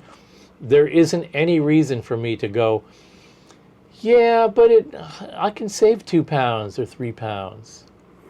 If we put a Class D power amp in the P50, the PS2, the Power PS2, Station yeah, 2, Power Station if we put a Class D mono power amp in there of a type that would keep it sort of in the same price class, it would be similar to what some of the amp companies' modules that are being used now, which for what they cost, they come with some real drawbacks.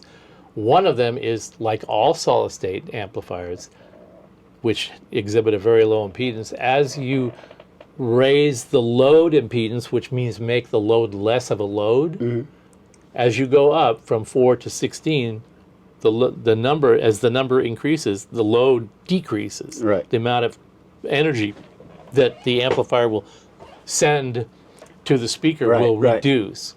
Right. That's the nature of the solid-state power design. That's why the ones badged at 100 watts At 4 ohms. At 4 ohms. Yeah. It's And then gonna they be plug it into a cab, yeah. and it's like, oh, it's Yeah, yeah. A typical not one loud. is going to be 100 watts at 8 ohms, about 140 watts at 4, and about 50 at 16. So you tell me how many guitar players are carting around 4 ohm speaker cabinets. none. And None.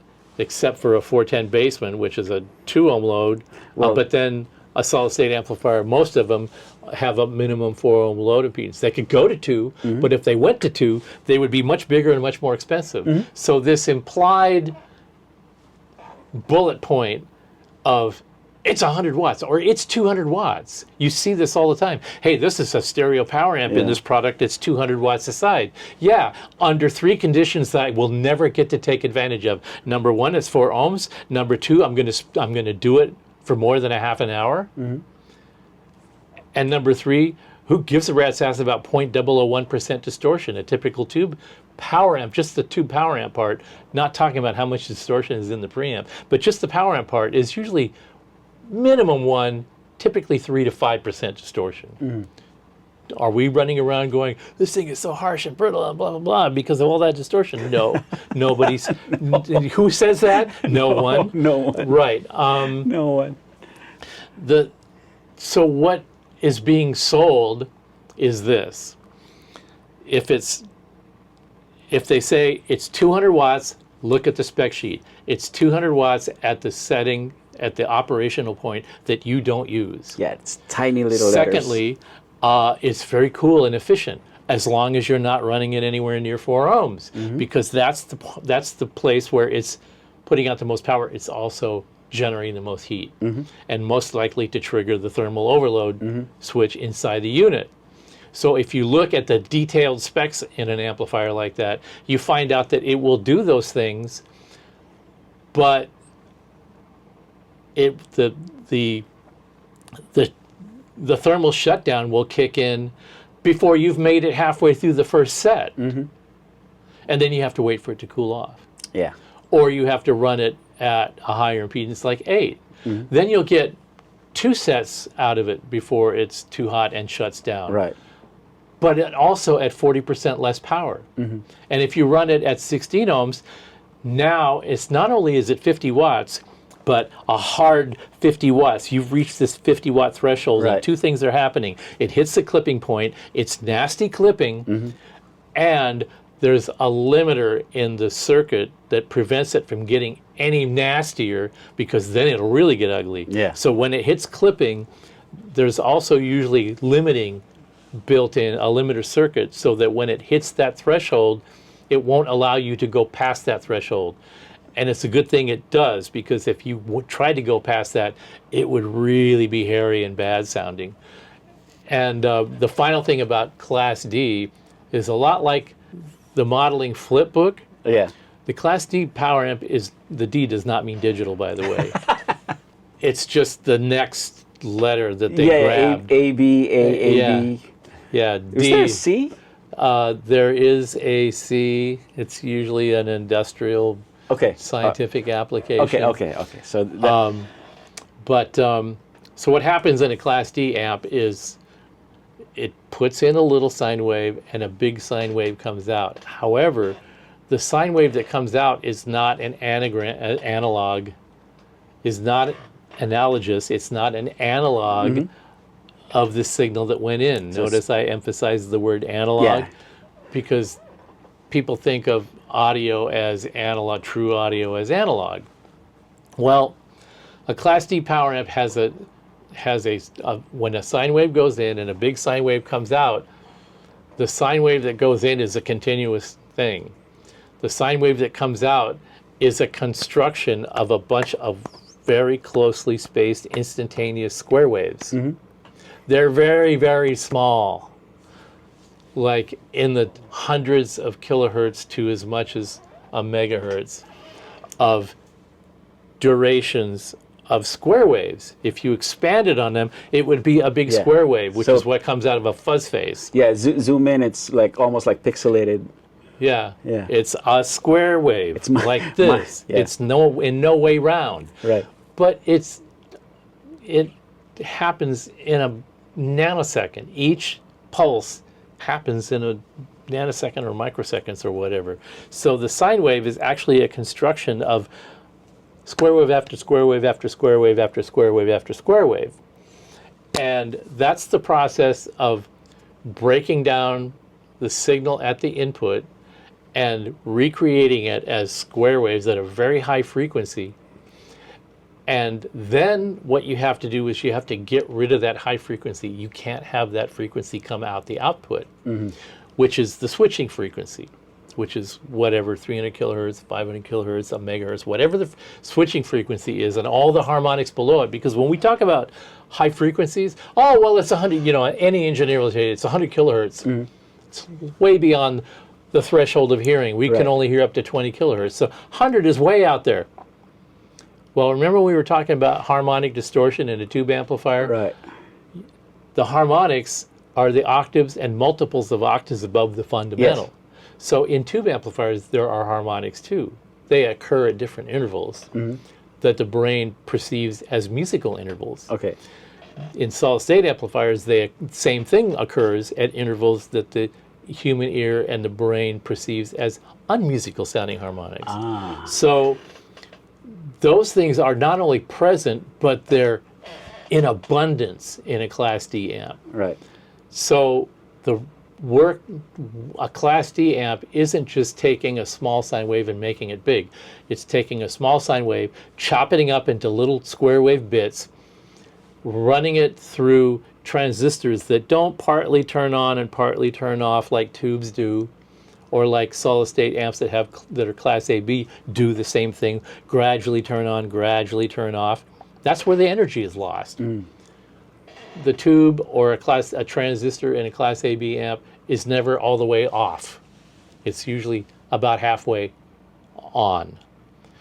And that means no matter whether you're playing or not playing, it's drawing 50% of the total energy that you need to produce the amp, the output, let's say 100 watts. So that means 50 of the watts out of the 100 that are reproducing the sound are being wasted as heat. Yeah.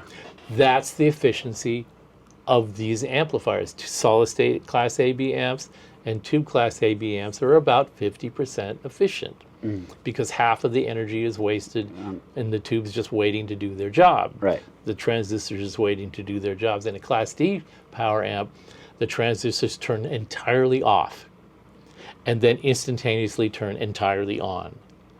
So when they are doing work, they're using energy. When they're not doing work, they're not using any energy.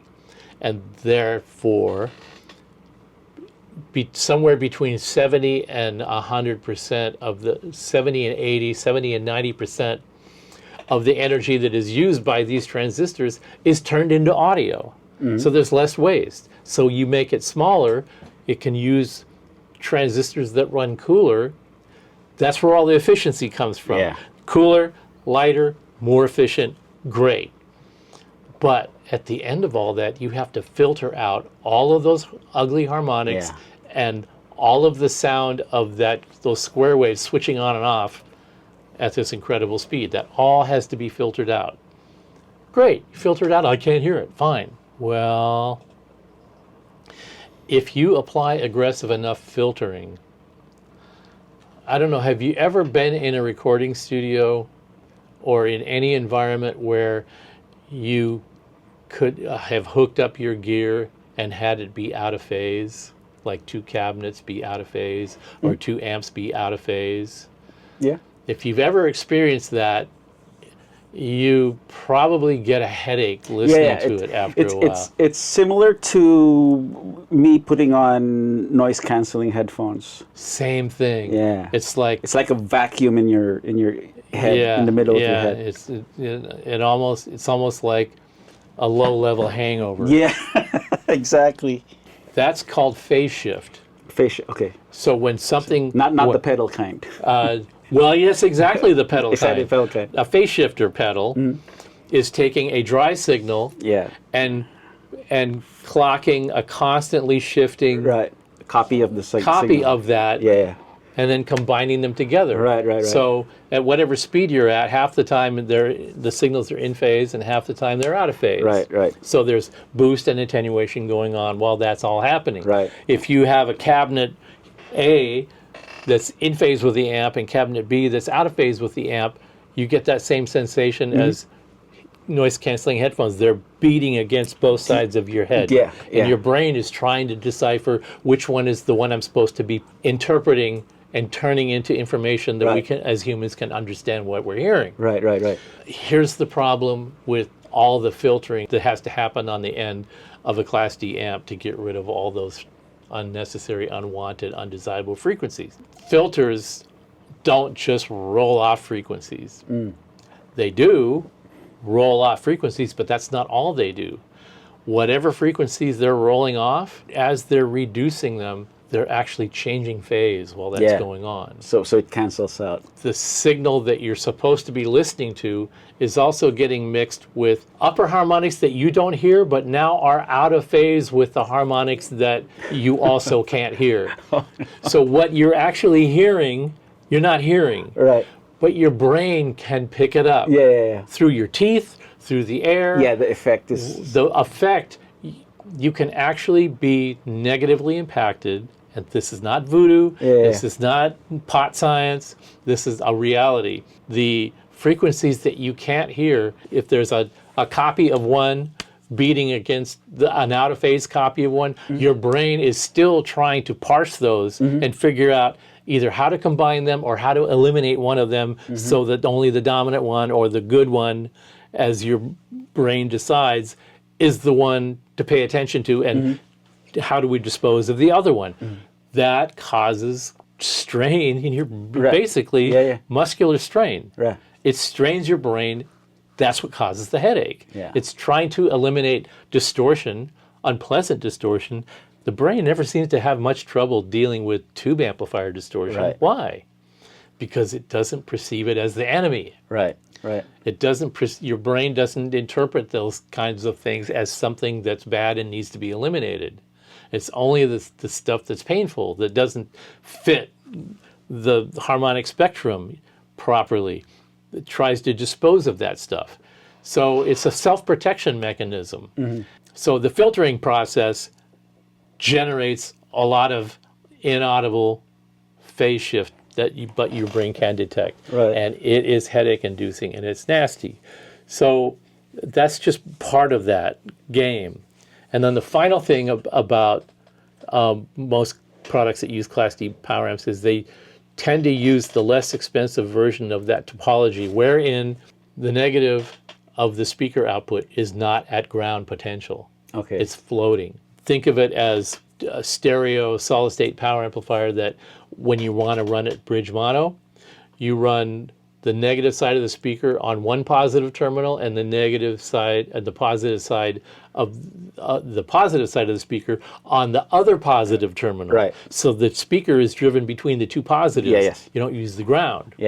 So in bridge mono, when you run a solid-state stereo power amp that has two ground reference outputs, when you run that bridge mono, you're not using the ground reference. And that means if you accidentally ground one side or the other of that speaker, plugging it into another device that's grounded, it'll blow the output because one of those two power amps is shorted to ground. In a BTL wired Class D power amp module, it's operating the same way. It's actually two small power amplifiers pushing and pulling on the terminals of the speaker.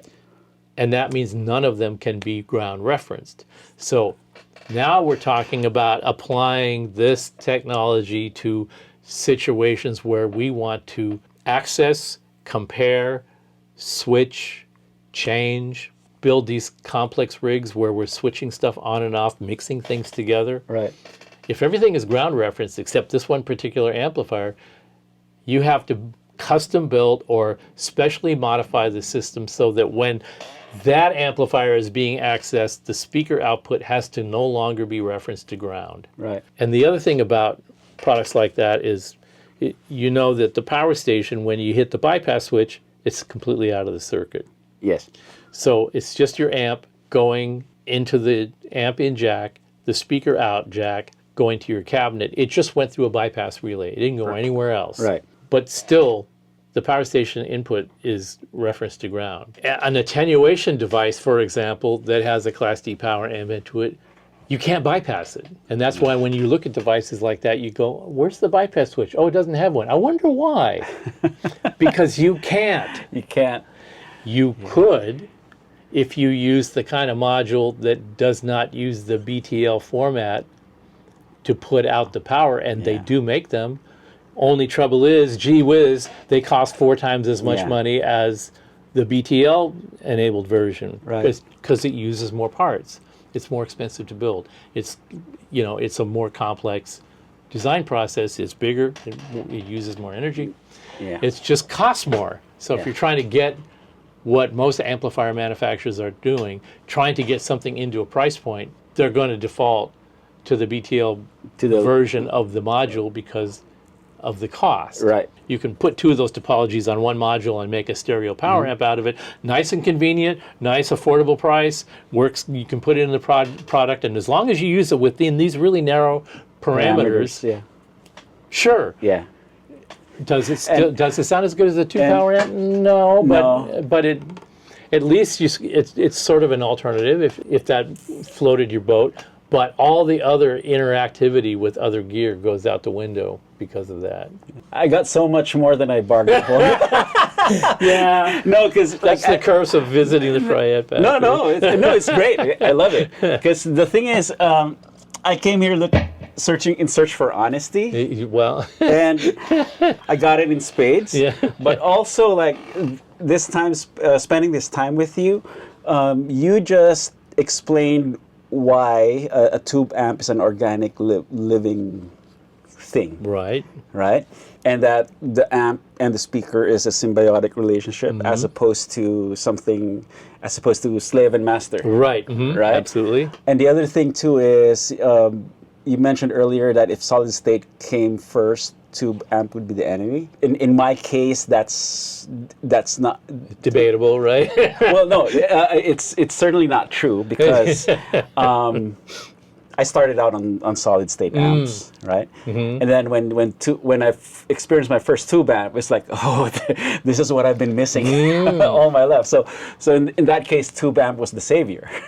That's a really interesting point. I never really thought about it that way. Right, so. right. So, I mean, I get what you're saying. Where if this was the norm, then this would be the anti-norm.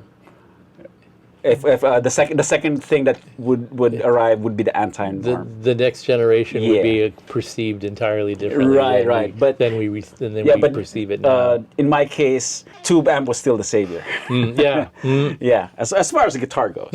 As far as guitar goes. So, see, actually, I developed that thesis years and years ago. Right.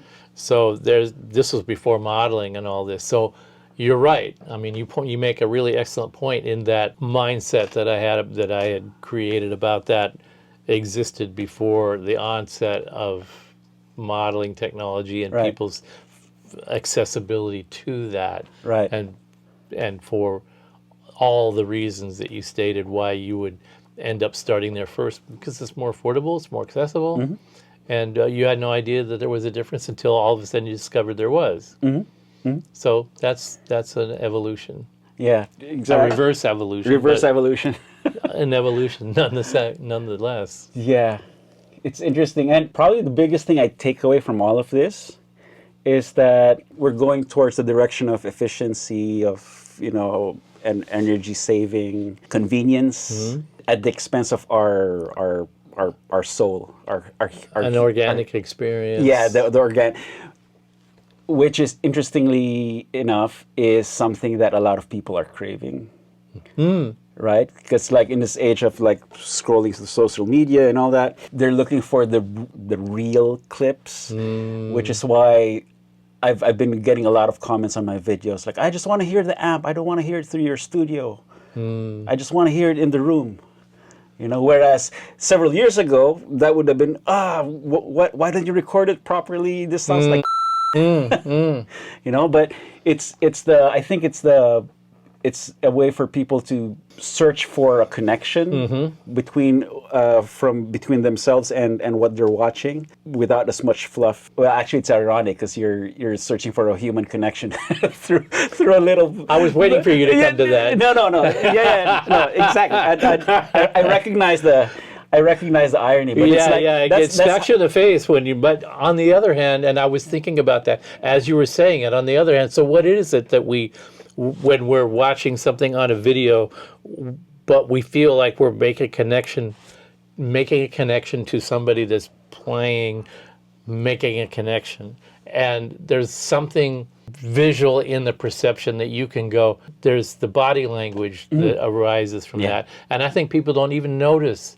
Never occurs to them that part of what is drawing them into what they're watching is the sensation that there's something going on in there. I can see it, and I can hear something of the result that I don't know if it's true, but I feel like what I'm hearing is related to this visual impression that I'm getting, and I'm putting it together this way, outside of the fact that it's going through a microphone, it's going through a solid state mixer, it's getting turned into digital and going through a DAW, into my computer, out to the internet, off to YouTube, compressed, and then back to my computer, decompressed and reprocessed all of it. By the time it got to me, how would you even be moved by any of that? And the answer is there's got to be something in the visual presentation that connects, ties all the loose ends together. Yeah, it's the. I wasn't actually intending to get this cosmic either, but that just happened. No, it's weird. No, it's interesting, but we don't get to be excited by guitar and amps and sound through studio monitors and an IR. This is us feeling that, that little high end tickling the back of our ears. That's what gets us excited, and hopefully that's what comes across on the video, and people recognize that, and I want some of that excitement too. Did you see the video of Pete Thorne? He was talking about the proper way to slide the pick down the strings. Yeah. Yeah. You have to do it twice. You have to do shoo. Yeah. Yeah. At first blush, that was kind of silly, but then after a while, I realized that really stuck with me, and I was like, there is a right way to do that, and not a right way, and the right way for somehow it's not that you had to do it a certain way, but what that particular technique conveyed, and that goes back to the visual impression, and people go, that dude is just having the time of his life. Did you see what he did with his pick? It wasn't just because I can. There's a panache to it, and only somebody that is like obviously really enjoying what they're doing can express that and get it across on video. So I think that really underscores the whole what you're saying about that, the attitude that you put across. Right. The attitude is informed and reinforced by the feeling you get playing that stuff in the room, and that's how you're projecting it out to an audience way out there in La La Land somewhere. Yeah. Didn't even have to have blow to solve the world's problems today, did you? No. But this can be the start of a solution. Yeah. Exactly. Thank you, Steve. Thank you very much. I really enjoyed talking to you. You're very perceptive, by the way. Oh, thank you so much. I love doing these with people, going unscripted and just flying by the seat of our pants, because it's the interaction that I live for. It's improvisation. It's our jam session. Yeah, truly. Yeah. Thank you so much. Thank you. Yeah. Okay, you made it to the end of this video. Thank you for hanging in there and watching the whole thing. And big thanks to Steve Fryette for spending some time with me and sharing all this valuable insight, wisdom, and knowledge into the inner workings of tube amps. Don't forget to drop by the video description for all the relevant links to Fryette amps and to all the ways you can support me and my work in this channel. Thank you so much. Here's another video. Click to watch if you want to, then go grab your guitar and play something. Y'all know the drill. Practice makes perfecto. Cheers, guys.